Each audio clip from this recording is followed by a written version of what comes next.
And there's a soon-to-be battle brewing in southern Vigo County. Cobblestone Crossings developers have asked the commission to build more apartments, but the neighborhood across from these proposed buildings is not happy.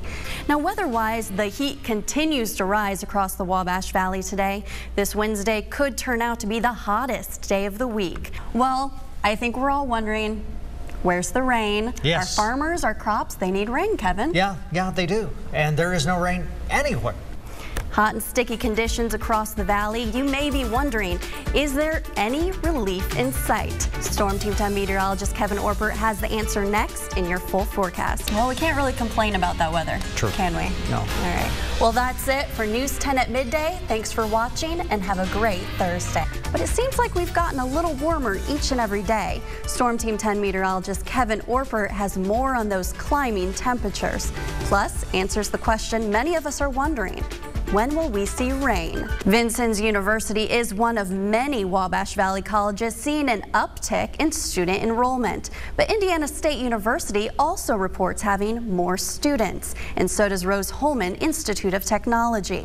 Wednesday, a neighborhood summit was held to help Terre Haute people get in touch with their mayor. Well, Mark Patrice, we're live at Humphreys Park in Linton. There's an event underway right now to generate more donations for the Wolf family, but there's been some speculation about where that money is going. Now, the purpose of a shelter is to protect you from the sun and heat. So we pulled out our digital thermometer, and right now it says it's 98 degrees. But as soon as we put it in the barrel, it immediately jumps. So what's supposed to be shading the animal is actually cooking it. This is the scene at Mike's now. It looks pretty tame, but that definitely was not the case a few hours ago. Now, we did get video from earlier. I could see flames shooting up over the fence. And I feel like that the city is trying to shove this down our throat. They don't listen to any of the business owners. None of our opinions matters. It's all about money, and it's all about Clint Lamb. Folks that claim that this is Clint Lamb's annexation, that's fine. I'll be the fall guy.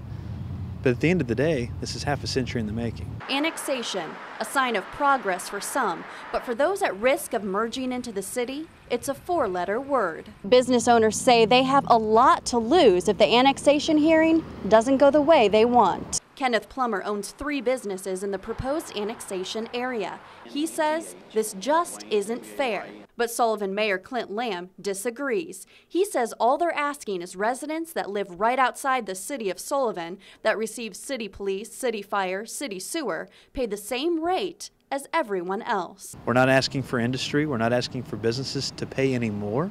We're just asking them to pay the same. But Plummer says most of his services don't come from the city. The fact is Hamilton Township is the one that's paying for the fire department, paying for the services, paying for the gear. It's pretty emotional.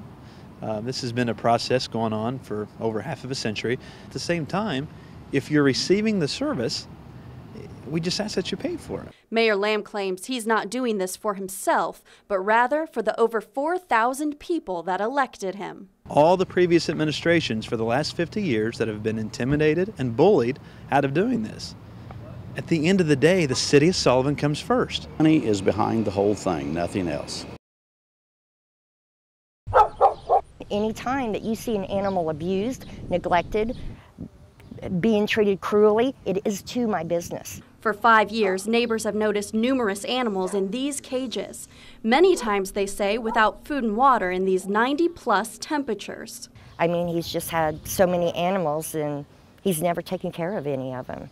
I mean, the poor things have to step in their poop and pee. They have to lay in it. Those actions could be the reason one dog is dead. At first it was whining, and it was panting real hard, and it was whining. Then it went over to its water bowl and stuck its head down and it put its head up, and it just kept panting and, you know, going in the hot barrel and then coming back out and sticking its head down in the water bowl. But the dog's owner isn't breaking the law. Dogs, hate to say this, are considered a property to their owner. As long as they have food, water, and shelter, it's hard for me to do that. I mean, take a dog. Maynard called police last night, but someone had already buried the dog when officers showed up. Police refer to animal control in these instances. The law says you can't take animals away if they have food, water, and shelter. And the definition of shelter is 3 sides and a top. A shelter, a black barrel, you know, in 99-degree weather, I do not consider that shelter. You know, the dog couldn't stay in it. I mean, he couldn't stay in it. After seeing the dog's shelter, we decided to check out for ourselves how hot it gets inside one of these black plastic barrels. Now, the purpose of a shelter is to protect you from the sun and heat. So we pulled out our digital thermometer, and right now it says it's 98 degrees. But as soon as we put it in the barrel, it immediately jumps. So what's supposed to be shading the animal is actually cooking it. Gross says it's easy in this weather to get dehydrated, especially for outdoor animals. But she says it's too late now to save this one, and there's not much they can do now that the dog is dead. Maynard says the ordinance isn't specific, but it is frustrating. A poor dog that looks to somebody to take care of him that doesn't take care of him. It's very frustrating.